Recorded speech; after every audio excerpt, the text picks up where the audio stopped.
All right, number 19. I'm gonna write down here, or over here. I wrote it over here, okay? So I've got, there's number 19, and I need to distribute this guy. So that would give me 5r plus 15 equals 3r plus 35. So when I distribute, I take 5 times r, 5 times 3. 5 times r plus 5 times 3 is 15. All right, and this is just like the one we did before where we got to get all the variables on one side and all the numbers on the other. So I'm going to move this 3r by subtracting 3r from both sides. That eliminates it from the right side. And over here I have 2r plus 15 equals 35. Now I want to move this number over here, so I subtract 15. If I subtract 15 here, I have to subtract 15 here. So again, that eliminates this. So now I have 2r equals 35 minus 15 is 20, and I divide both sides by 2, so r is 10. Okay, so r equals 10. Okay, on this one, we have 3 times x minus 5, and then a minus x equals 2x plus 15. We got a lot going on this one. Okay, distribute the 3. That means you have 3 times x. 3 times negative 5 is negative 15, and then a minus x equals 2x plus 15. Okay, so 3x minus x, they're on the same side, so we add like terms. 3x minus 1x leaves you 2x minus 15 equals 2x plus 15. So if I try to move this 2x by subtracting 2x here and subtracting 2x here, it cancels those 2's and those 2's, because 2x minus 2x is 0, 2x minus 2x is 0. That leaves a negative 15 equal to a positive 15. That is not true, so this would be no solution, which is letter C, because negative 15 does not equal positive 15. Okay? All right, number 21. On this one, again, I'm going to write down here where I have some room. Absolute value of y minus 4 equals 3. When we deal with absolute values, remember, whatever I get in here, I'm going to take the absolute value of it, and it's going to equal 3. So if I can get what's inside here to equal a positive 3, and then take the absolute value of it, I'll get 3. If I can get what's in here to equal negative 3, and then take the absolute value of a negative 3, I would still get a positive 3. So we need to draw our little legs here and take what's inside here, which is y minus 4, and set it equal to 3, and then y minus 4 and set it equal to negative 3. Oh, sorry. There we go. So, and then we solve both of them. So we add 4 to both sides, and we get y equals 7, and we add 4 here. Those cancel, and we have y equals positive 1. So our two answers are going to be 7 and 1. Okay? 7 and 1, which means if we look back at our choices, that would be number A, or letter A. Letter A. Okay? So on these absolute values, most of the time you're going to get 2 answers. Now remember, if it's an absolute value like this, and there's no other, anything in front or below or behind it, so it's an absolute value equals a negative number, that's impossible. It cannot happen. So if you had like the absolute value of x minus 2 is equal to a negative 6, it would be no solution because you can't get an absolute value to equal a negative. Okay? So keep that in mind. All right. Number 22. This is a proportion or a ratio, and so you can cross multiply and set them equal to each other. That means 5 times m is 5m equals 15 times 2, which is 30. So 5m equals 30. And then to get m alone, I'm going to divide by 5, and m equals 6. So in order for those proportions to be equivalent, m would have to equal 6. Okay? All right, we have another proportion here. And again, to solve this, we're just going to cross multiply. So 2 times y is 2y, and 5 times 10 is 50. And then we divide by 2 to get rid of it, and we're going to have y is 25. So y equals 25. Okay, number 24 is also proportion. It's saying that here's a chart showing when you have 6 gallons, it weighs this much, yada yada, and they want to know how much 2 gallons of water is going to weigh. So that means if you have 6 gallons and it's 50 pounds, how much weight would 2 gallons, how much would it weigh? So you have gallons here, weight here, and you have gallons here, weight here. Okay, so you cross multiply and you get 6x equals 5 times, or 50 times 2 is 100, right? And then you divide by 6. Oh, they're not wanting you to solve it. They're just wanting to show how it should be set up. So the 6 and the 2 should be on, either it's going to be 6 to 50, or you could even do 50 to 6, which would be x to 2. All right, so either way, as long as the 6's are the same, 6 and 2 are the same, either both on top or both on bottom. So there's one that's got them both on bottom, top, bottom, bottom. So that's the only one that has them both on the bottom. So it's got to be that guy. All right. The domain and range of this relationship. Remember your domain. The domain is x values, and range is y values. Okay. So my x values for these points are going to be, let's see, this would be negative, oh gosh, it's hard to read, isn't it? 1, 2, 3, 4. Oh, negative 5. So this is negative 5, 0. This guy is negative 4 and negative 1. Holy cow. 1, 2, 3, negative 3. This one is 1 and negative 1. This is 0 and 2. And this guy is 1, 2, 1, 2, 3, 4, 2, 4. So if I pick out all my x values, we're going to have negative 5 and negative 4 and 0, 1, and 2. So negative 5, negative 4, 0, 1, 2. So that's the only one that's got the right domain, so you don't even have to do the range. So it's got to be B. Okay. All right. This one, word problem of fruit. Let's see. In a relationship involving apples, the more apples picked, the heavier the basket. So the weight of the basket is dependent. So the weight is dependent, is the dependent. So the apples have to be the independent. Because it's what changes, it's what you control. So it's the independent variable. All right, 27, which relationship between time and distance is not a function. So when you're dealing with a graph and you're wanting to know if something's a function, you do what's called the vertical line test. So you draw a vertical line, and if at any time it crosses more than one spot on that line, then it is not a function, okay? So yes, this is a function. This one, no, no, no. Oh, look right there, it crosses 2 spots right there. So this is not a function. This one, see it, it's fine. Nope, that's no problem. So yes, that's a function, and yes, that is a function as well. Okay, so looks like letter B is not a function.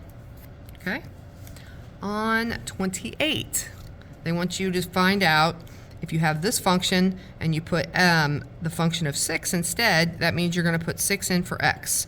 So it's 2 times 6 plus 15, which equals 12, plus 15, which is 27. Should be 27. Okay. Same thing with 29. This one, though, has got this little extra guy on the back end. Okay, oops, sorry, this little guy on the back end. So you're going to put negative 1 in for x. So that would be 3 times negative 1 minus 5. So that takes care of the f minus 1. And then you're going to add 4 to the end. Okay, that's all you do. So 3 times negative 1 is negative 3 minus 5 plus 4. So negative 3 minus 5 is a negative 8 plus 4. Negative 8 plus 4 is a negative 4. Letter B. Good job. All right, number 30. Determine whether each is representative of a linear or nonlinear function. Remember, linear functions must, these things cannot happen, okay? So cannot. X and Y cannot multiply together, okay? X or Y must have, or let's see, I'm saying cannot have exponents other than 1. Okay, so they can't be multiplied together. X and Y can't be multiplied together. They can't have exponents other than 1, and X or Y cannot be in the denominator. Okay? If any of these, if X and Y are multiplied, not linear. If X or Y has an exponent, X or Y has an exponent other than 1, not linear. If X or Y are in the denominator of a fraction, it is not linear. So let's look at these. X and Y are fine. They're not multiplied. Their exponents are 1. Neither are in the denominator. So yes, this is linear. Okay? This one, look right here. X and Y will be multiplied together. Can't do that, so it is nonlinear. This, look right here. They have exponents other than 1, so it is nonlinear. And this one, you have X plus X. That's fine. So that's going to be a negative 2X. Plus 25 minus y, they're not multiplied together, they're not in the denominator, their exponents are 1, so that is linear. So linear, non, and then linear. Okay? On 31, they want to know, they want you to kind of explain what's going on here. Basically, they start walking, then they stop for a while, take a break, and then they walk really, really fast. And the one that talks about that is A, it looks like. No, B. Walk for a while, took a break, and then walk faster. Okay? On 32, they want to know the x and y intercepts of this function. So x-intercepts are where they cross the x-axis. So it's going to be, let's get a pen so you can see it better. It's going to cross here, here, and here. So the x-intercepts are going to be at -1, and then 2 and 3. And the y-intercept is where it crosses up here, and that is at 1, 2, 3, 4, 5, 6. Okay? So that's going to be 0, 6, and then all of these are going to be -1, 0, 2, 0, and 3, 0. So -1, 0, 6, 0, 0, 2, 0, 3. Nope, that's not it. Nope, nope.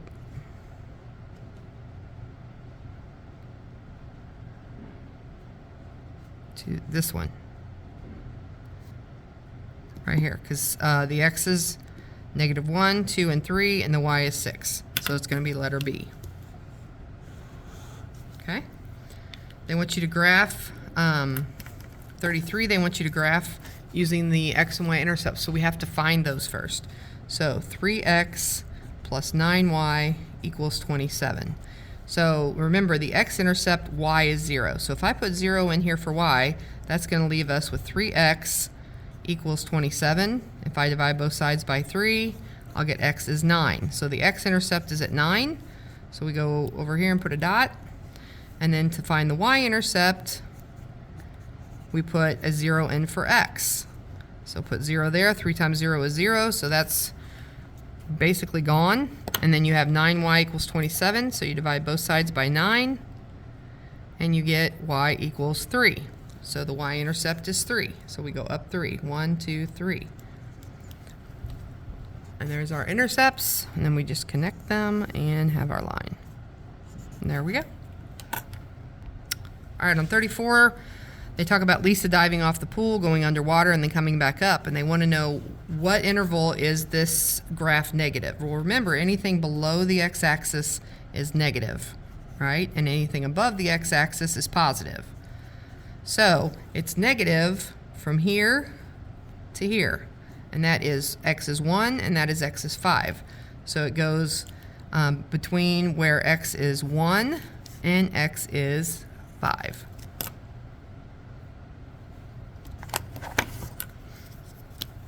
Okay, x is 1, x is 5, because from here to here in this area, it's below the x-axis. Okay? All right. This one, they want to know where the line of symmetry is. Remember, it's a vertical line that you can draw and fold one side on top of the other, and that would be right here.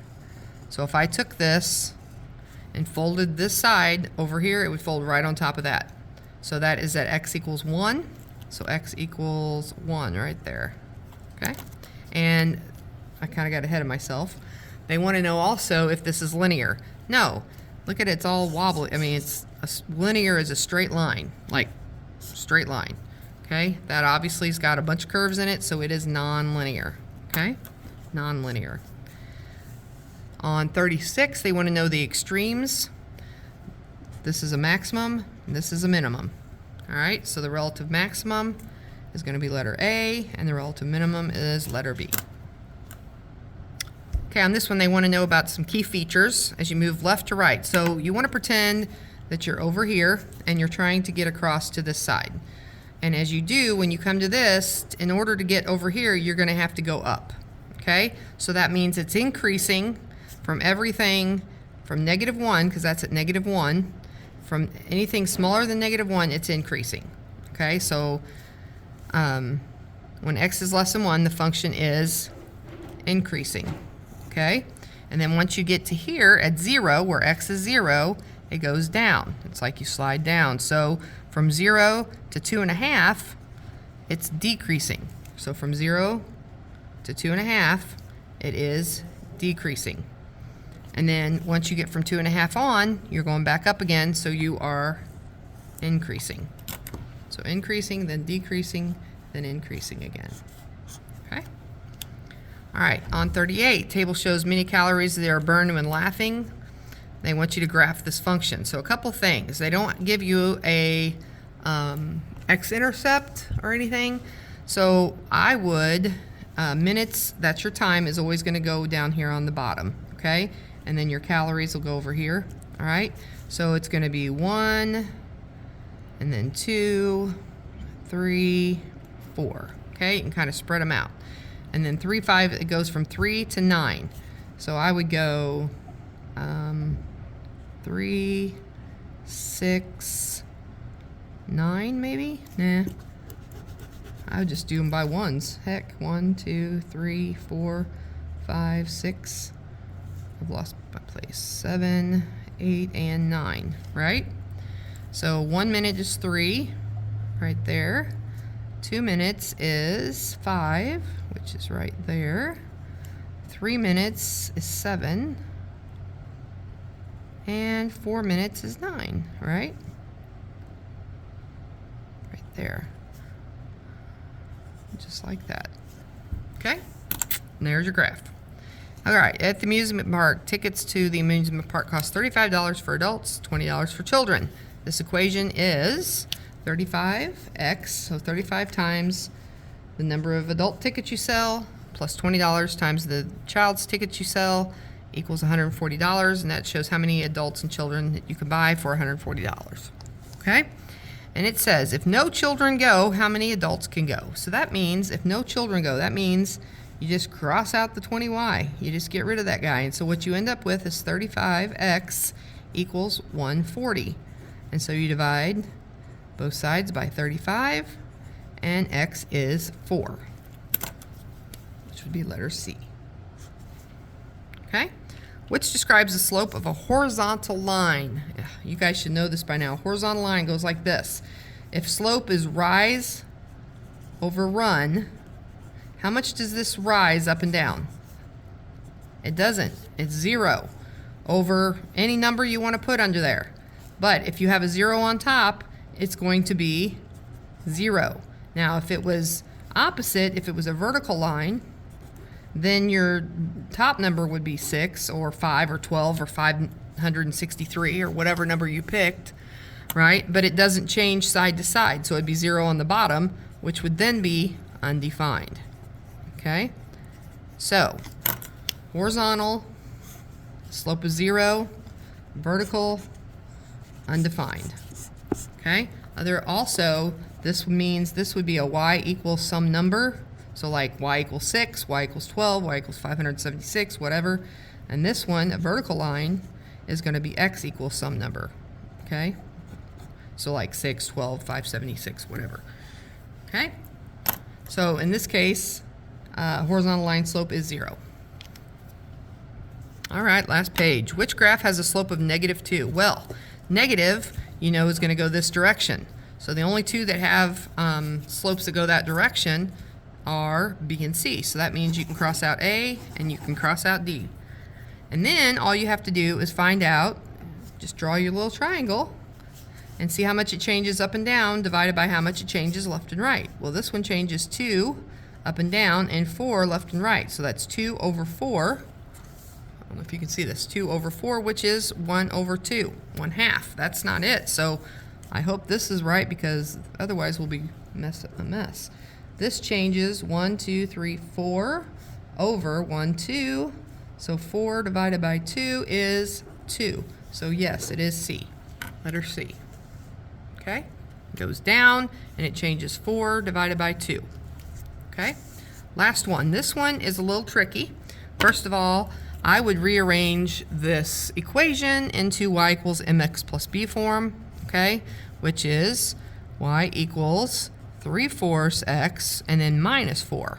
Okay? This is your slope, right? And this is your y-intercept, so where it crosses y-axis, right? And remember, the y-intercept is going to have an x value of 0. So if you look here, here's 0, y is -4, so that could work. Here's a 0, here's a -4, so that could work on A, right? Oh, this also has 0, -4. That could work. All of them have 0, -4 for their for their y-intercept. So you're going to have to rely on the slope. And the way you find the slope is you take the y values, like that, 10 minus 10, right? 10 minus 10, and divide it by the x values, 8 minus -4. So 8 minus a -4 is going to give you 0 over 12. So that's not it, right? Because we need 3/4. All right? If we look at this one, we have -1 3/4 minus a -4 over 3 minus 0. 1 3/4 plus 4 is going to be 2 and 1/4 over 3. That is not 3/4. So it's not that one. Let's look at D. We have 2 minus a -7. Okay. Oops, sorry. 2 minus a -7. 2 minus a -7 over 8 minus a -4. So 2 minus a -7 is plus a plus, becomes 9. 8 is minus a -4, plus becomes plus a +4. So that's 9 over 12. And 9 over 12, if you divide both of those by 3, reduces down to 3/4. And there's the slope we're looking for. So that means that letter D is the winner. Chicken dinner. Okay? All right. That is it. You guys have a great weekend, and we'll see you next week.